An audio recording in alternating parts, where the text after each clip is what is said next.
Boy, look at me! Look at me, boy!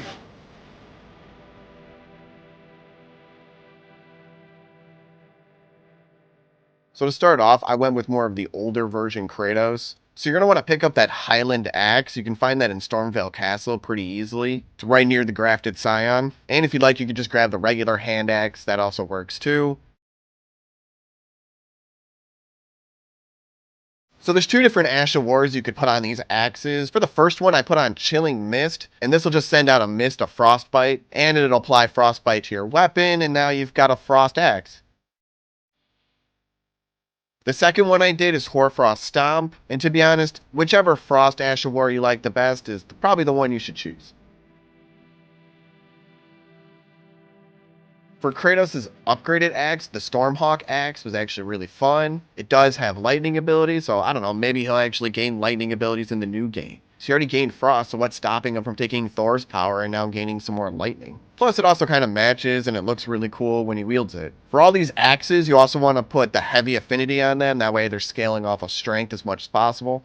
Now, of course, I had to add the whips, and I added 2 Giant's Red Braids. This might take you a little bit longer to get 2 red braids, unless you got a friend that's willing to, drop one for you. Or you go through New Game Plus, and you'll be able to pick up that second one. Otherwise, you can only get 1 through each game. And so the Giant's Red Braid are supposed to mimic the Blades of Chaos, give you those big sweeping fire attacks. Fortunately, you will have to fight the Fire Giant twice in order to get this, or if you've got a helpful friend. So I went with the Icon Shield, and that's for a very specific purpose. One, because it's actually got the tree on it, and it kind of matches the God of War 4 aesthetic a bit. Plus, it's also using HP a second, and we're kind of doing this in this build to try to give him that more immortal feel, like he could heal through almost any attack.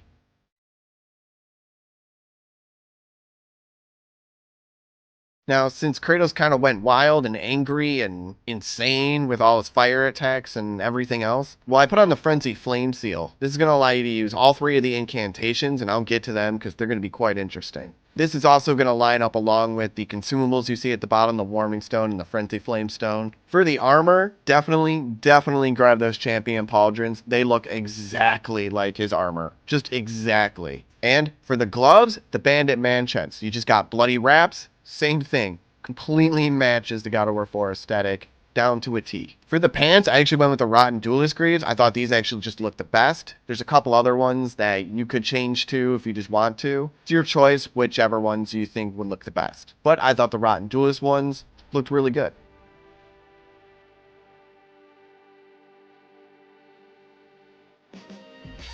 Now onto the talismans, and we're going to do 2 different kinds of builds depending on what you're doing in the world. There's going to be one for exploring and one for doing boss fights. So for the first one, we're going to do the boss fights, and you want to get that green turtle talisman, which is going to raise your stamina recovery speed. This is going to kind of keep you into the fight more and allow you to fight. Considering you're just going to be healing through a bunch of attacks anyways, might as well keep yourself in there as much as possible. Now for the second one, that Crimson Amber Medallion, doesn't matter if you have the original version or the +2, there's not that much of a difference. It's only about a 2% actual health increase between the original and the +2, so getting the original version is just easier. And as you can see there, health is almost 2,500, and I can still boost it up even more. For that third talisman, Radagon Sword Seal, this is pretty much going to tie the build together. It's going to give you the cap on the strength, it's going to give you the dexterity you need, it's going to give you just more health, more endurance, just a really good overall item. For the last one, the Old Lord's Talisman was really good at extending that spell effect duration. It's going to up that spell effect duration on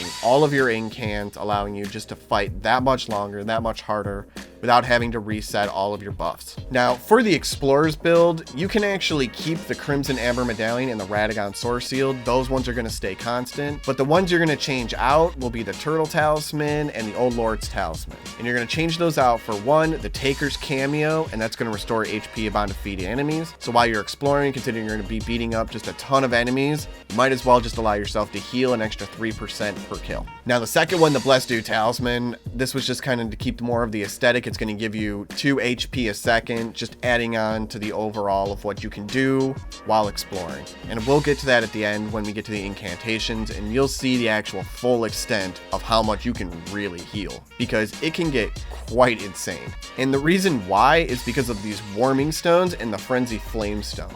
Now the warming stone is really easy to get. The frenzy flame stone is going to take a little bit to actually do. You're going to have to go through Hyada's questline, and since you're going to have to do that anyways for the seal, hey, this is just a bonus. Because once you're the Lord of Frenzy Flamed, you're no longer going to have a madness build up by using these frenzy flame stones, and they stack with the warming stone, allowing you to have 60 HP a second while standing in that field. But it will take a considerable amount of time to really get used to. Now for the incantations, the one you really want is the Blessing of the Air Tree. That's going to give you 12 HP a second, and considering if you have Old Lord's Talisman on, that can be extended up to about 2 minutes. And having that on with the Icon Shield and the Blessed Dew Talisman, you're sitting at 17 HP a second just naturally without the warming stones, which is actually fairly decent. Now there's lower versions that you can use before you can get that, really good one. Blessing's Boon is one you can get, and you can also grab the Bestial Vitality. None of these will stack with each other, so basically work your way up until you can have the best one. Now also put that Golden Vow on and that Flame Grant Me Strength. Flame Grant Me Strength is also going to enhance that fire attacks on your whips, so keep that in mind. Now for that first crystal tier, the Crimson Spill is really good. It's going to raise your maximum HP, and it's going to do it quite a bit. You can see that I have 2450 on the right. If I pop this crystal tier, it's going to bump me up to just under 2700.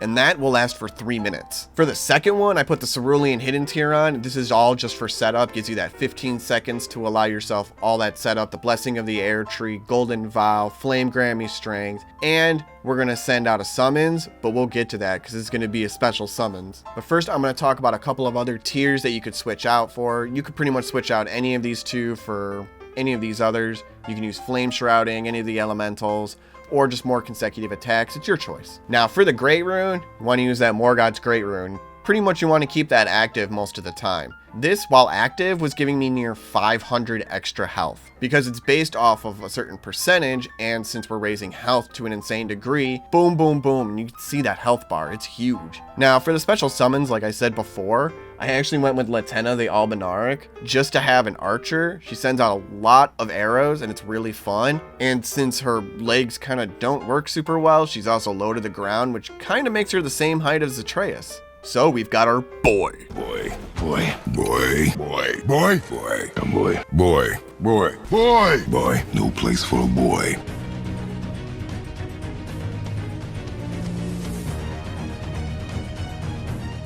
So for the stats, I put Vigor up to 50. That gives me a nice base 1700 health. That also leaves me with enough stats to be able to, manage all these other weapons, all these incantations, to kind of make this build feel way more Kratos than it probably should, and I wasn't actually expecting. For Mind, I have up at 21. You can raise this up a little bit more. Once you're above 150, you can start raising that Vigor, Mind, Endurance up just that much more. Endurance is up at 15. I just raised it up a little bit. That just allowed me to use all the weapons. Considering our armor is actually pretty light, I was able to use just every single one of those weapons pretty easily.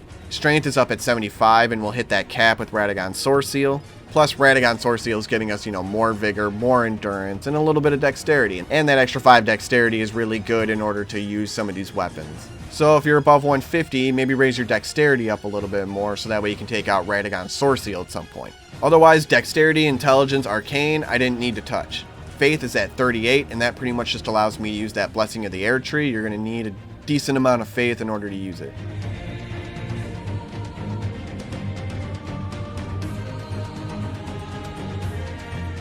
Now, the real question is how to use this build, because it is complex.